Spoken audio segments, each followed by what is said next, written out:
The Bible says that faith is being sure of what we hope for and certain of what we don't see. And one of the ways that we know that we're growing in our faith is we're starting to lean more on what God says about things than what we see or we even logically understand. Another great way that we can grow in our faith is to keep a faith diary.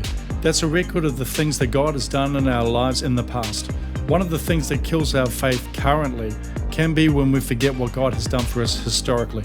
It's interesting that throughout the Bible, we often see the Israelites recounting their history.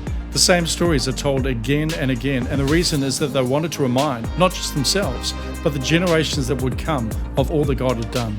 In fact, one of the roles of the prophets was to continually point people back to what it was that God had done in the past so that they could trust Him again for the things that they were facing today.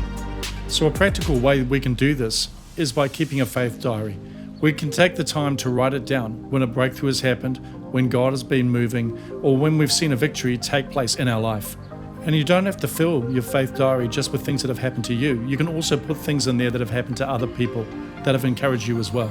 The power of this comes when we find ourselves facing a difficult situation or we can't see the way forward. We can go back to our faith diary and be reminded of what God did for us in the past and be encouraged that that same God is working all things together for our good for the future too.